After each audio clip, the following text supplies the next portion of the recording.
Hi hello viewers, welcome to our channel learn everyday. இன்றைக்கி நம்ம வீடியோவில் என்ன பார்க்க போகிறோம் அப்படின்னா, பெடகாஜி ஆஃப் இங்கிலீஷ் அப்படின்ற சப்ஜெக்டில் உள்ள ஃபர்ஸ்ட் யூனிட்டில் உள்ள செகண்ட் கொஸ்டின் தான் பார்க்க போகிறோம். Aims of teaching English in schools, அதாவது டீச்சிங் இங்கிலீஷ் இன் ஸ்கூல்ஸ், அதோட எய்ம்ஸ் என்ன அப்படின்றத தான் பார்க்க போகிறோம். இதை சினாப்சிஸ் என்னன்னு பார்த்தீங்கன்னா, introduction, aims of teaching English in England and India, fold objectives of teaching English.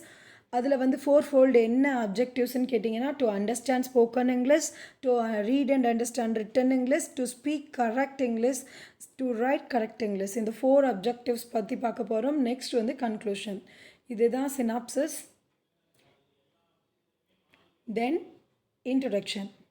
Introduction பொறுத்தளவுக்கு என்ன சொல்கிறாங்க அப்படின்னா, in Tamil Nadu, the language formula, the two language formula, Tamil as the first language and English as the second language is followed. அதாவது என்ன சொல்கிறாங்கன்னா, நம்ம தமிழ்நாட்டில் வந்து 2 லாங்குவேஜ் ஃபார்முலா வந்து பின்பற்றிட்டாங்க. தமிழ் வந்து ஃபர்ஸ்ட் லாங்குவேஜாகவும் இங்கிலீஷ் வந்து செகண்ட் லாங்குவேஜாகவும் ஃபாலோ பண்ணுறாங்க. Both Tamil and English are being taught to be children from the first standard in primary school to 12th standard in higher secondary school. நம்ம தமிழும் இங்கிலீஷும் வந்துட்டு குழந்தைகளுக்கு 1ஆம் வகுப்பு முதல் 12வது வரைக்கும் எல்லாத்துக்குமே வந்து தமிழ் இங்கிலீஷும் வந்து டீச் பண்ணிகிட்ருக்காங்க. English is taught as a second language இந்த state board schools and matriculation schools. English வந்துட்டு நிறைய நம்மளோட செகண்ட் லாங்குவேஜாக இருக்குது. அது வந்து எங்கேனா ஸ்டேட் போர்ட் ஸ்கூல்ஸ்லேயும் அந்த மெட்ரிகுலேஷன் ஸ்கூல்ஸ்லேயும் வந்துட்டு அதை சொல்லி கொடுத்துட்ருக்காங்க. இந்த 3 லெவல்ஸ் ஆஃப் எஜுகேஷன், நம்மளோட எஜுகேஷனை பொறுத்தவரை 3 லெவல்ஸ் இருக்குது. ஒன்று வந்து primary, second one secondary, third one higher secondary. Next, English is taught with the 4 aims of development of listening, speaking, reading and writing. அதாவது LSRW. அதாவது இங்கிலீஷ் வந்து 4 மேஜர் எய்ம்ஸ் வந்து இருக்குது இங்கிலீஷில். அது என்னன்னு கேட்டிங்கன்னா, listening, speaking, writing, reading and writing. அதாவது LSRW அதோட ஷார்ட் ஃபார்ம். இதுதான் அந்த 4 மேஜர் எய்ம்ஸ்ன்றாங்க. Next aims of teaching English in England and India. English வந்து இங்கிலாண்டில் எப்படி இருக்குது, இந்தியாவில் எப்படி இருக்குது. The aims of teaching English in England and India cannot be similar but quite different. அதாவது ரொம்ப பெரிய வித்தியாசம்லாம் இல்லை, ஆனால் கொஞ்சம் வித்தியாசமாக இருக்குது. For an English child English is every thing. ஒரு இங்கிலீஷ் சைல்டு எடுத்துக்கிட்டிங்கன்னா, ஒரு ஃபாரின் கேர்ள் எடுத்துக்கிட்டிங்கன்னா, இங்கிலீஷ் தான் அவங்களுக்கு எல்லாமே. English is not a subject but it is their life.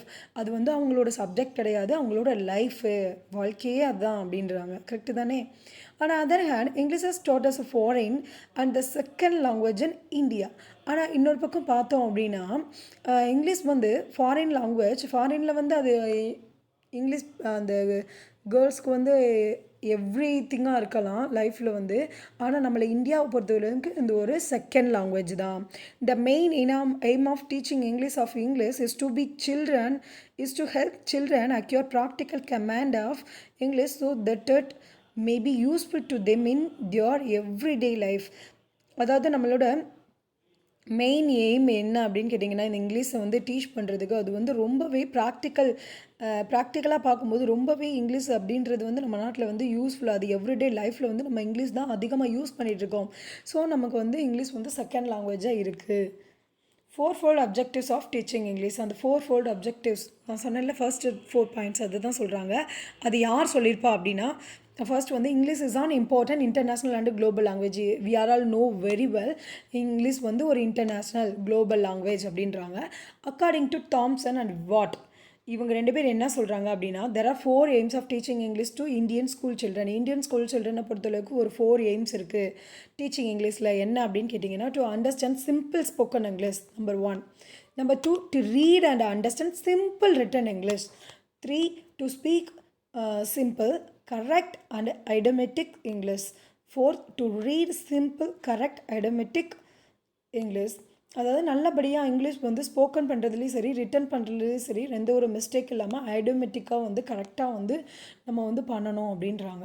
First one, to understand spoken English. Learning to understand spoken English is easier then to understand written English. Yes, நம்ம வந்து return இங்கிலீஷை காட்டிலையும் நம்ம spoken English வந்து ரொம்பவே ஈஸியானது.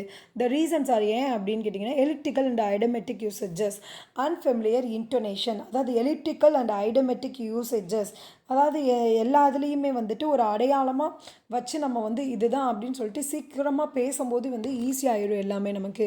Unfamiliar intonation, நமக்கு வந்து இதில் ஸ்ட்ரெஸ், இது இன்டோனேஷனோடு இருக்கணும், ரைட்டிங்கில் இருக்க அளவுக்கு இதில் எந்த ஒரு இதுவும் தேவையில்லை. பெக்யூலியர் ப்ரொனன்சியேஷன் அது ரொம்பவே பெக்யூலியராக இருக்கணும். To speed it which words R spoken, நம்ம என்ன வேர்டு பேசுகிறோம் அப்படின்றத அதுக்கு வேகத்துக்கு ஏற்ற மாதிரி நம்ம பேசணும். To over come this obstacles, இந்த தடைகளை எல்லாம் நம்ம தாண்டிட்டோம் அப்படின்னா it is necessary that students should be given an opportunity to hear different persons speaking English. ஏன்னா இங்கே வந்து நிறைய டிஃப்ரெண்ட் பர்சன்ஸ் வந்து இங்கிலீஷ் பேசிகிட்டு இருக்காங்க. ஸோ இந்த 4 விஷயங்களையும் நம்ம இந்த அப்சக்கல்ஸ் எல்லாம் நம்ம வந்து லேர்ன் பண்ணி அதை தாண்டி வந்துட்டோம் அப்படின்னா இது வந்து ஒரு நல்ல வந்து ஸ்பீக்கிங் இங்கிலீஷ்க்கு வந்து ஒரு நல்ல வழியாக இருக்கும். This will give them listening practices and accustom them to understanding of spoken English. இது வந்து இப்படி பண்ணுறதுனால அவங்க வந்து ஈஸியாக வந்து இங்கிலீஷை வந்து லேர்ன் பண்ணிப்பாங்க, அண்டர்ஸ்டாண்ட் பண்ணிப்பாங்க ஸ்போக்கன் இங்கிலீஷை. To read and understand written English, the teachers should help students read and understand written English. இந்த டீச்சர் வந்து ரொம்பவே ஹெல்ப் பண்ணணும் ஸ்டூடெண்ட்ஸுக்கு ரீட் பண்ணுறதுக்கும் ரைட் பண்ணுறதுக்கும். The student should be made familiar with words and construction of sentences. அதாவது students வந்து அந்த வேர்டு இப்போ ஒன்று எழுதுகிறாங்க அப்படின்னா அதோட கன்ஸ்ட்ரக்ஷன், அந்த சென்டென்ஸ் எப்படி இருக்குது அப்படின்றத வந்து முக்கியமாக தெரிஞ்சு படிக்கணும், தெரிஞ்சு எழுதணும் அப்படின்றாங்க. At the same time the habit of reading silently and speedily should be developed in them. அதே சமயத்தில் அவங்களுக்கு வந்து நல்லா ரீட் பண்ணவும், ரீட் பண்ணணுன்னா சைலண்ட்டாக ரீட் பண்ணவும், ஸ்பீடாகவும் அவங்க பண்ணுறதுக்கு வந்து டீச்சர்ஸ் வந்து ஹெல்ப் பண்ணணும். Skills in oral reading and silent reading must be develop for correct pronunciation and intonation. நம்மளோட திறமைகளான அந்த oral reading and silent reading நம்ம பண்ணும்போது நம்மளோட ப்ரொனன்சியேஷன் ஆகட்டும், இன்டோனேஷன் ஆகட்டும் கரெக்டான முறையில் வந்து நம்மளோட பேச்சு அமையும். எழுதும்போதும் அதை வந்து நம்ம கரெக்டாக எழுதுவோம் அப்படின்றாங்க. For example